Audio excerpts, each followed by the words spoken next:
11 अगस्त को होने वाले इंडियन इस्लामिक कल्चर सेंटर के चुनाव को लेकर सभी उम्मीदवार देश भर में घूमकर मेंबर्स से मिल रहे हैं तथा वोट देने की अपील कर रहे हैं। इसी कड़ी में बीते दिनों कैंसर स्पेशलिस्ट एवं आईसीसी के सबसे मजबूत उम्मीदवार माजिद तालिकोटी ने भी उत्तर प्रदेश की राजधानी लखनऊ में एक बड़ी मीटिंग का आयोजन किया है, जिसमें यूपी की तमाम बड़ी शख्सियतों ने शिरकत की। इस दौरान लखनऊ की ईदगाह के इमाम मौलाना खालिद रशीद फिरंगी महली, पूर्व शिक्षा मंत्री अम्मार रिजवी, एक्स डीजीपी रिजवान, जयंत कृष्णा और मधुकर जेटली ने मेंबर्स को संबोधित करते हुए सिराजुद्दीन कुरैशी पैनल एवं डॉक्टर माजिद तालिकोटी को वोट देने की अपील की। आप इस वीडियो में सभी लोगों के विचार सुन सकते हैं। मैं 3-4 साल से ही इस्लामिक सेंटर का मेंबर रहा हूँ और बहुत ज़्यादा जाना नहीं हुआ, लेकिन जब भी जाना हुआ एक आध बार रुकना भी हुआ तो मुझे बहुत अच्छा एक एहसास हुआ।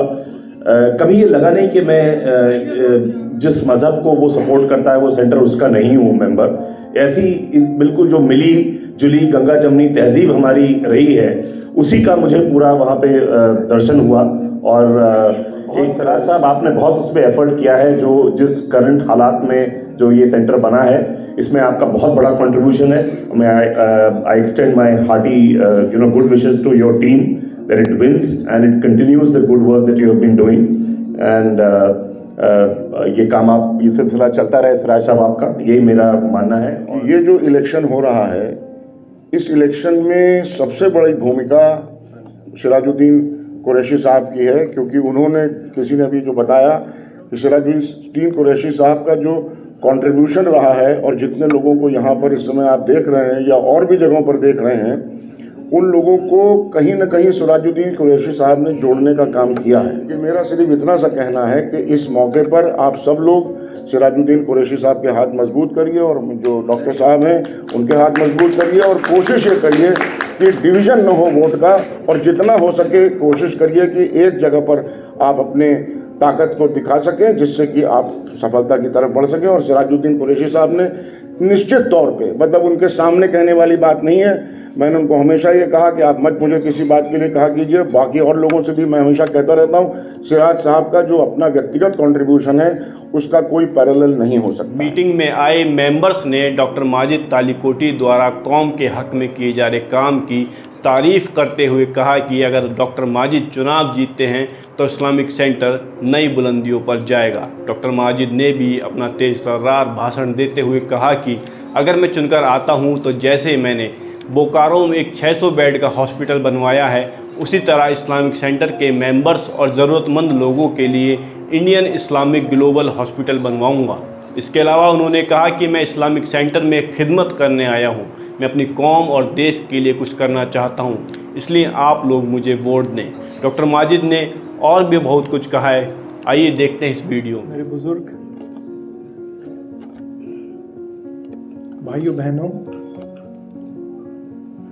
और honourable members of India Islamic culture centre,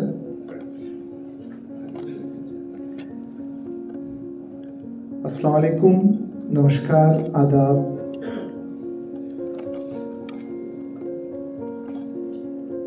मैं हमारे वाइस चांसलर साहब की बात बहुत गौर से सुन रहा था। उनका इशारा था कि हर कोई डॉक्टर माजिद की तरह बने, क्योंकि मैं भी गांव से आता हूं। मेरा गांव का नाम शायद आप लोग जानते भी ना हो, तिमापुर। लेकिन माँ बाप चाहते थे कि मैं डॉक्टर बनूं क्योंकि इसमें बहुत सर्विस होती है। बहुत टाइम हो गया, ज़्यादा डिटेल में मैं नहीं जाऊंगा। और मेरे अंदर भी बचपन से जज्बा था कि मैं कुछ खिदमत करूं इंसानियत के लिए। और फिर मैंने अपनी MBBS MS कर्नाटका से किया, मैंने Al-Ameen medical college, Rajiv Gandhi university of health sciences से। फिर मैं एम्स से अपनी सर्जिकल ऑन्कोलॉजी की ट्रेनिंग किया मैंने। फिर एडवांस ट्रेनिंग जो है नेशनल कैंसर सेंटर जापान से मैंने किया।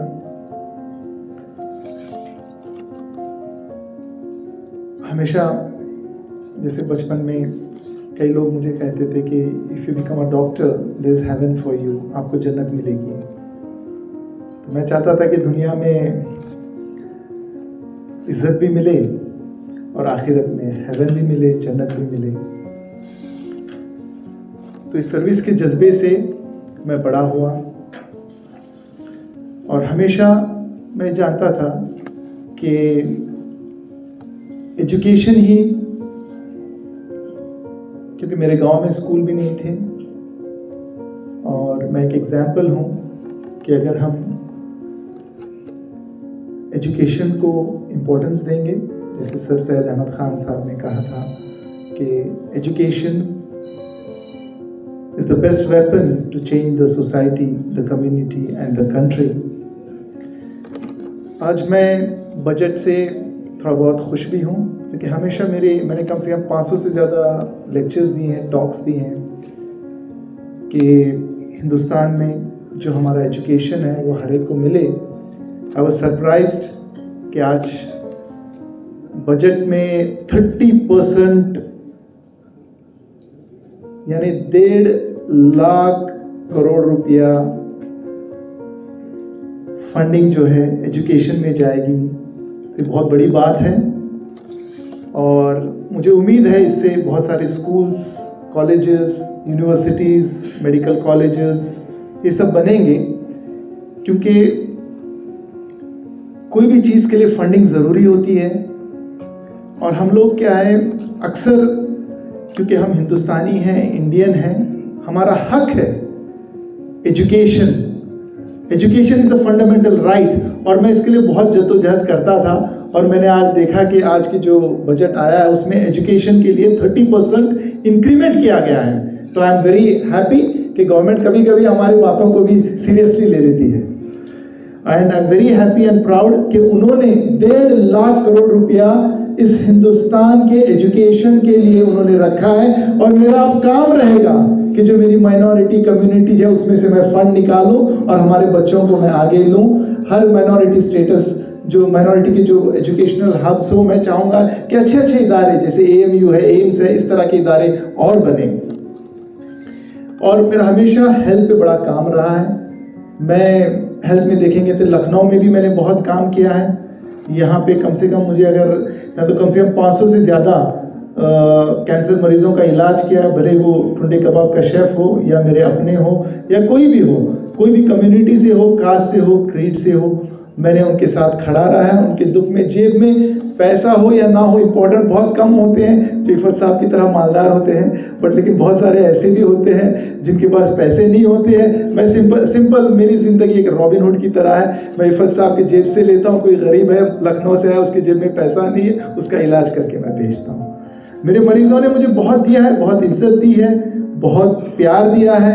और जब कोविड का वक्त आया, जब मैंने देखा कि हिंदुस्तान में कोविड का जो है बुरा हाल है और उस टाइम पे काफ़ी ज़िंदगियां अनमोल, और ख़ास करके हिंदुस्तान में हर छोटे से बड़े गांव में बहुत सारे ज़िंदगियां लोगों ने बहुत जाने खोई। तो मेरे जहन में तब एक बात आया कि जब ने मुझे इतनी मोहब्बत दी, इतनी एक पर्सनालिटी मुझे इन्होंने बनाया है और मेरी एक अपनी एक पहचानात है, क्यों ना मैं अपने इसको यूज़ करके क्यों ना मैं कुछ ऐसा करूं कि अगली बार जब कोविड आए वो मात खा जाए और उसको पता चले कि डॉक्टर माजिद और उनकी टीम ने एक ऐसे हेल्थ केयर को डेवलप किया है कि उसका जो है एक मिसाल कायम हो। तो बनाने के लिए मैं एक हॉस्पिटल, क्योंकि मैं कर्नाटका से रहता हूं तो मैं वहाँ बना सकता था। बनाने के लिए तो मैं हॉस्पिटल कश्मीर में, क्योंकि मेरी वाइफ कश्मीर से है, मैं वहाँ बना सकता था। मैं दिल्ली में बना सकता था क्योंकि मेरे लिए बहुत सहूलियत थी, काफ़ी पैसा भी आता वहाँ से। लेकिन मैंने ऐसी जगह से बनाया जहाँ पे कोविड की जो डेथ्स है और लोगों की जो ये थी वो ख़ास करके इन 5 स्टेट्स के आसपास थे, उड़ीसा, छत्तीसगढ़, वेस्ट बंगाल और ये अपना जो है बिहार, झारखंड, इन जगहों में थी। तो मुझे लगा कि बोकारो एक ऐसा शहर है जहाँ के आसपास में मुझे जो है ये करना चाहिए कि, तो मैंने वहाँ पे बोकारो जैसे शहर में एक इंडिया का कहें आप, ईस्टर्न इंडिया का सबसे बड़ा हॉस्पिटल, और उसको जो मैंने ये एम्पावर किया है उसको ट्रूबीन मशीन से, जो हिंदुस्तान की 25 करोड़ की एक मशीन आती है, पेट CT, MRI, मतलब उसको मैंने ऐसे एम्पावर किया है कि कभी बड़ा सा बड़ा आदमी, छोटे से छोटा आदमी जिसके जेब में पैसा हो, या इंटरनेशनल के पेशेंट जो अक्सर मेरे पास आते हैं, बहुत अलग अलग कंट्रीज से, तो उनके लिए मैंने क्या कहने का मतलब ये है, आदमी के अंदर जज्बा हो। तो मेरे पास तो उतने पैसे तो थे नहीं जब मैं गया वहाँ पे, लेकिन क्योंकि मेरे पास हर कोई आता है, चीफ मिनिस्टर से लेके हर कम्युनिटी से लोग आते हैं, तो मैं खड़ा होकर वहाँ पे कहा कि भाई देखो, मैं कोविड के टाइम पे चाहता हूँ, तो 10 बड़े लोग खड़े हो गए और मैंने उनको बोला कि भाई मैं एक 100 बेड का हॉस्पिटल बनाना चाहता हूँ, तो उन्होंने 100 बेड के हिसाब से इन्वेस्टमेंट किया।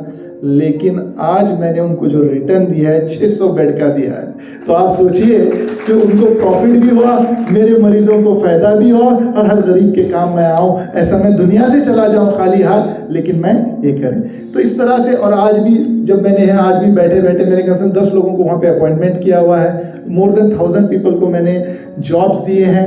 और इस तरह से क्या आदमी अगर कुछ करना चाहता है तो कर सकता है। देखिए मैं दिल्ली में रहता हूँ, लेकिन लखनऊ की भी मैं खिदमत कर रहा हूँ, नहीं कर रहा हूँ। कभी मुझे रात में भी कोई फ़ोन करता है, मैं फ़ोन उठाता हूँ या नहीं उठाता हूँ? 24 घंटे वहाँ बैठ के मैं आप लोगों की खिदमत कर रहा हूँ, नहीं कर रहा हूँ? हाथ उठा के बताया भाई, इंशाल्लाह कर रहा हूँ ना। तो मैं ये चाहता हूँ कि वही खिदमत, लोगों के पास बहुत बड़े सवाल आते हैं कि भाई डॉक्टर माजिद के पास टाइम नहीं होगा।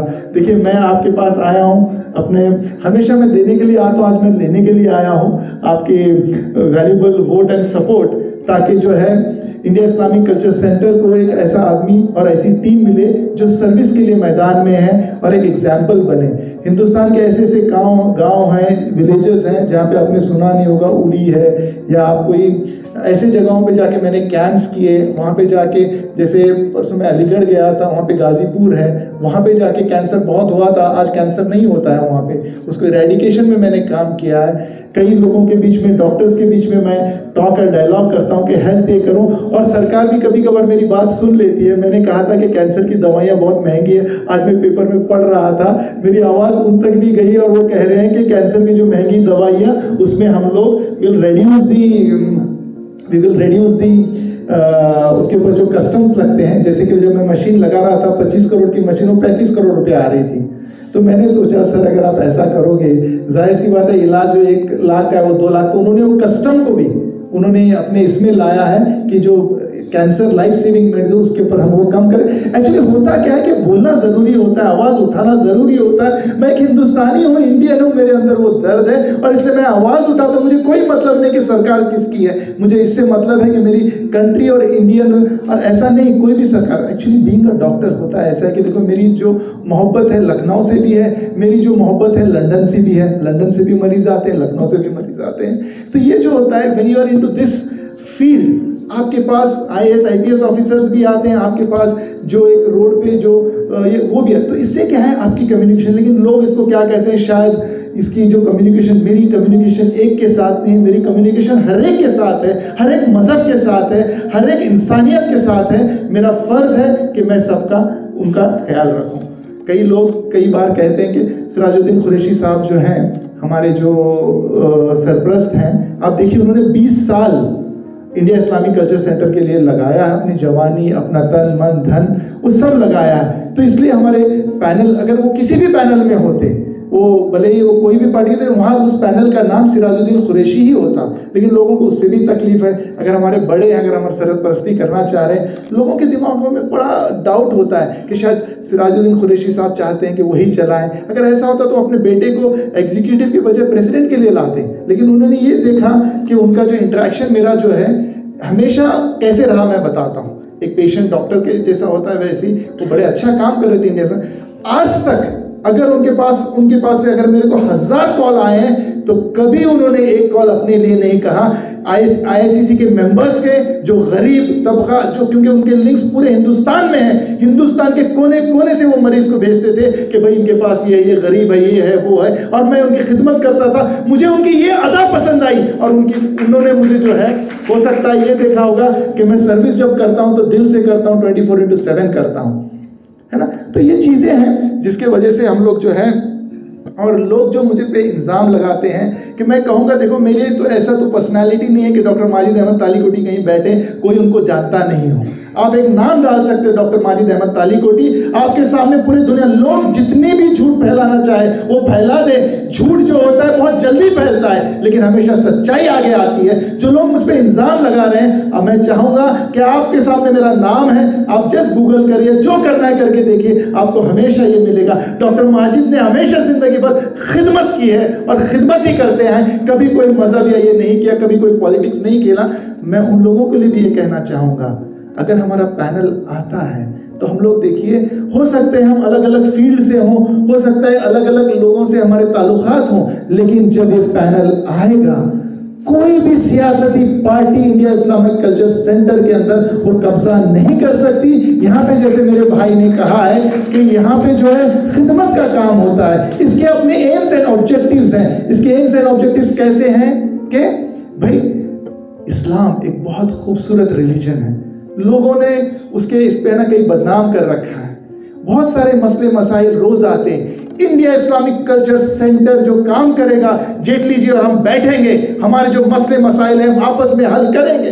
कभी कोई दंगा ना हो, कभी कोई फसाद ना हो, कभी कोई ये ना हो। हर एक का हक, उनका हक, मेरा हक, सबका हक सबको मिले, इसके ऊपर बात होगी, बातचीत होगी, इंटरफेथ डायलॉग होगा। ना वो अपने मजहब को बेचेंगे, ना मैं अपने मजहब को बेचूंगा।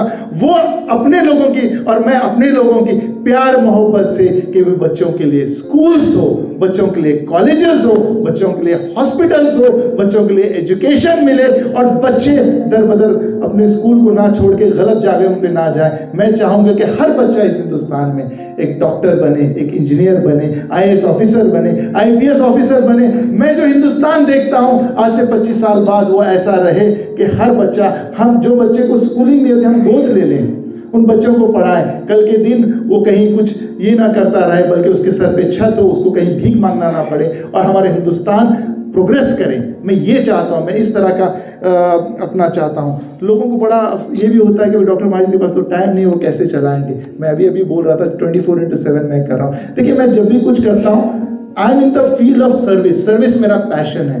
I feel India Islamic culture centre के जो 4000 मेंबर्स हैं, दे आर आइकॉनिक। अगर एक मेंबर को आप देखेंगे, वो अपने आप में इंस्टीट्यूशन है। और मैं चाहता हूं कि हिंदुस्तान में बहुत सारे एएमयूज बने, बहुत सारे एम्स बने, बहुत सारे जो है अच्छे अच्छे इंस्टीट्यूशंस बने, और उसके लिए हमें लोग चाहिए जिनको एक्सपीरियंस हो। इंडिया इस्लामिक कल्चर सेंटर के जो 4000 मेंबर्स हैं, वो अपने आप में एक इंस्टीट्यूशन है।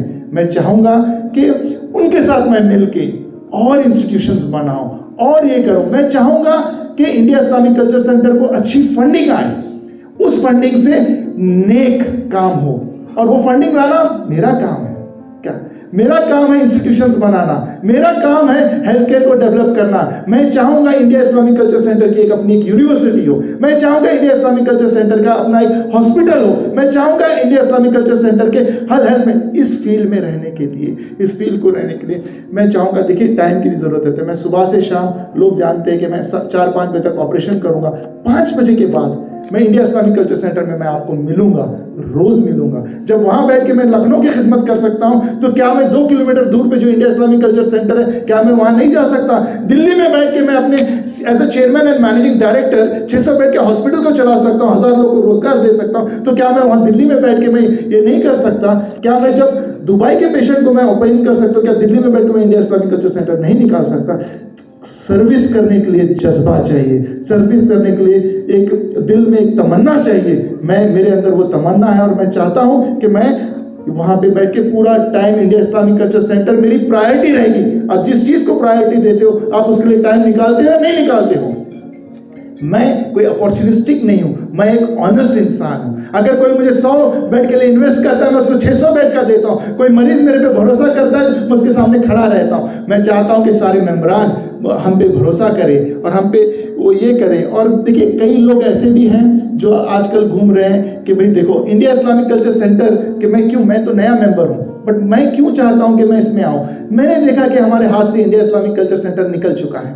यहाँ पे ऑब्जर्वर बैठा है, यहाँ पे जो हम ऑनरेबल मेंबर्स हैं, हमारी कुछ नहीं चलती है। यहाँ पे 1.5 साल से मैंने पूरे हॉस्पिटल का प्रोजेक्ट वहाँ रह के मैंने बनाया, लेकिन मैं देख रहा हूँ कि 1.5 साल से वहाँ पे जो है हमारी कोई मेंबर की कोई वैल्यू नहीं है। मैं चाहूँगा जब मैं वापस जब मैं इसमें आपके ब्लेसिंग से, आपकी दुआओं से, आपके आशीर्वाद से, जब मैं 12 अगस्त को जब हम लोग यहाँ पे आएंगे, सबसे पहले मैं चाहूँगा कि जो 2000 मेंबर्स नहीं हैं उनको मैं लूँ, वो वापस आ जाएं। मैं चाहूँगा जो मेंबरशिप का अभी हमारे भाई ने कहा कि it will be transparent and it will be fair. जो भी मेंबर बनेगा, जो उसके लिए रहे, बहुत सारे मेंबर्स यहाँ से भी बनेंगे लखनऊ से, तो मैं चाहूँगा वो ट्रांसपेरेंट और फेयर हो। मैं जानता हूँ कि देखो मेरा एक स्टाइल है वर्क करने का, मैं जानता हूँ कि पहली मेरी प्रायोरिटी मेंबर्स रहेंगे। मैं चाहूँगा कि मेंबर्स को उनका हक मिले, वो आके लाइन में ना खड़े रहे करीब में, वो आके उनको जो ये है वो मैं चाहता हूँ कि ऐसा सिस्टम रहे, ऑटोमेटिक रहे कि उनको जो भी रहना हो, खाना हो या अपने कोई मैरिज करना हो, वो सारी चीज़ें रहें। इसके अलावा क्योंकि देखिए इंडिया इस्लामिक कल्चर सेंटर की 20 साल पुरानी है, उसको थोड़ा रिनोवेट करें। मैं चाहूँगा कि वो जो सेंटर है और उसको हम विस्तार करें। हम चाहूँगा कि उसमें, क्योंकि हमारा प्लान है सिराजुद्दीन खुर्शीद, और मैं चाहूँगा कि उसके फंडिंग के लिए मैं खड़ा रहूँ और मैं वहाँ पे लाऊं। और मैं चाहूँगा कि जैसे कि, और इसके अलावा जो है मेरा विजन रहेगा कि एक तो मेंबर्स के पर्सनल, जैसे कई लोग उसमें बुजुर्ग हैं, उनके लिए मैं हेल्थ केयर के लिए वर्क करूँ, जो senior members, every member of India Islamic culture should be healthy. Health के लिए मैं क्या करूंगा, इंडिया इस्लामिक ग्लोबल हॉस्पिटल बनाऊंगा और मैं चाहूंगा 365 डेज उनके लिए, जैसे कि उनका हेल्थ चेकअप, कभी वो दिल्ली आए तो उनका हेल्थ चेकअप भी हो जाए, इस तरह से भी मैं प्लान करके चलूंगा। और मैं चाहूंगा कि सारे मेंबर्स वेल्थी रहें, जो बिजनेस में वो काम कर रहे हैं, वो एक ऐसा प्लेटफॉर्म है इंडिया इस्लामिक कल्चर सेंटर, जहां से हम लोग है ना पूरे वर्ल्ड से कम्युनिकेट करते हैं। जिसका बिजनेस सिर्फ इंडिया में, मैं चाहूंगा कि वो बाहर जाए। जिसका इंस्टीट्यूट एक है, मैं चाहूंगा उस मेंबर के 2 इंस्टीट्यूट बने। जिसकी इंस्टीट्यूशंस है, मैं चाहूंगा कि वो पीजी, उनका जो है यूनिवर्सिटी बने। मैं चाहूंगा क्योंकि मैं जानता हूं कि जो हमारे मेंबर्स हैं उन्होंने एम्पावर किया है पूरे कंट्री को। मैं चाहता हूं कि वो डबल करके वो एम्पावर करे वर्ल्ड को। मैं चाहूंगा कि वो मेंबर्स एम्पावर करे वर्ल्ड को। इस पॉलिसी से मेरी एक है। तीसरी चीज़ क्या है, देखिए आजकल माइनॉरिटीज़ जो है, बहुत सारे मिथ्स हैं, ये है। मैं चाहूँगा इंटरफेथ डायलॉग हो, वॉइस उठे इंडिया इस्लामिक कल्चर सेंटर की कि भाई हम, देखो बहुत सिंपल, कोई मजहब नहीं सिखाता आपस में बैठ करना। हिंदी है हम, हिंदुस्तान है मेरा वतन। मैं चाहता हूं कि वो गंगा जमुना की तहजीब जो है, कहीं कोई किसी की वो ना हो, किसी का लिंचिंग ना हो। मैं नहीं चाहूँगा कि किसी के कहीं पे कुछ ये हो। मैं चाहूँगा कि जो गलत फहमियाँ हैं वो डायलॉग से, आपस में बातचीत करके, क्योंकि कहीं ऐसा नहीं हो सकता कि किसी का हाथ कटा हुआ है और वो इंसान और वो इंडिया ग्रो करे। मैं चाहूँगा हर माइनॉरिटी, अगर आज की डेट में बहुत पॉलिटिकल पार्टीज आते हैं, वो बहुत कुछ कहते हैं, लेकिन 20,000 से ज़्यादा जो राइट्स हुए हैं वो भी तो उस पीरियड में हुए हैं। मैं चाहूँगा कि राइट्स नहीं हो, मैं चाहूँगा कि लिंचिंग नहीं हो, मैं चाहूँगा कि एजुकेशन पे हम लोग ये करें। और एजुकेशन जब आएगा, जब इस्लाम को लोग फॉलो करेंगे, तो हम लोग एक इस्लाम एक ऐसा मज़हब है, अगर किसी का एक कांटा, वो तो ऐसा होता है कि भाई आप अपने आप में ऐसा देखो कि अगर किसी को भी आप में से उसको तकलीफ हो, उस तकलीफ को, उस दर्द को आप महसूस करो। जैसे एक जिस्म जो होता है, कहीं कांटा चुभने से तकलीफ होती है, उसी तरह से इंडिया इस्लामिक कल्चर सेंटर के मेंबर्स जो हैं, वो कभी भी किसी को, हम में से कोई प्रॉब्लम्स आए, लीगल इश्यूज आए, या हम में से, तो इंडिया इस्लामिक कल्चर सेंटर के सारे मेंबर्स एक दूसरे के लिए खड़े रहे और उसका दर्द महसूस करें। उसका छोटा से छोटा प्रॉब्लम, एडमिशन से लेके बड़ा से बड़ा ये, उसके लिए हम आपस में खड़े। इस तरह के भाईचारा के साथ इंडिया इस्लामिक कल्चर सेंटर के मेंबर्स आपस में जुड़े और मिले और मोहब्बत से रहें। जब वो जुड़ेंगे, मिलेंगे, जो आज डिस्प्यूट है इंडिया इस्लामिक कल्चर सेंटर, जब वो सॉल्व होगा, हम पूरे कम्युनिटी को यूनाइट करेंगे, पूरे कंट्री को यूनाइट करेंगे और ऐसा हिंदुस्तान बनाएंगे जिसके ऊपर इंडिया इस्लामिक कल्चर सेंटर के मेंबर्स को गर्व होगा। ये होगा, हम यूथ को एम्पावरमेंट करेंगे, वुमेन को एम्पावरमेंट देंगे। इन सारे चीज़ों को जो है, जो सबसे बड़ी, जो मुझे लग रहा है, क्योंकि मैंने देखा था कि टाइम, तो मैंने अलार्म लगाया था 20 मिनट का, मेरा अलार्म बज चुका है, ठीक है। बस मैं ये चाहूँगा, देखिए मैं चाहता हूँ कि आपसे, क्योंकि आपसे इतनी मोहब्बत है, मैं रुक नहीं पाता हूँ आपको देखे, बट क्या करें, all good things have to end. मैं जाते जाते आपसे दरख्वास्त करता हूँ, मैं रिक्वेस्ट करता हूँ कि देखिए, ना मेरी ऐसी कोई हस्ती है, ना मेरी कोई पर्सनालिटी है, ना मेरी टीम की कोई पर्सनालिटी है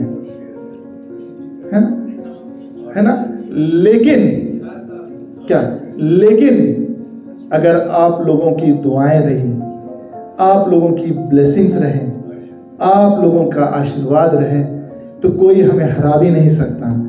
मैं चाहता हूं कि जो खिदमत का मौका हो 5 इयर्स के लिए, आप यंग, एनर्जेटिक, डायनामिक, जो करके रिजल्ट दे रहे हैं, बातें नहीं करते हैं, उनको दे। I would request you to give us an opportunity. हम इस खादिम को, ये जो पूरी टीम को, हमें 5 साल के लिए खिदमत का मौका दें। आप हमें ब्लेस करें, आप हमें गाइड करें, आपके गाइडेंस में हम लोग जो हैं आगे बढ़ें और इंडिया इस्लामिक कल्चर सेंटर को और पूरे हिंदुस्तान को एक हेवन, एक जन्नत हम बनाएं।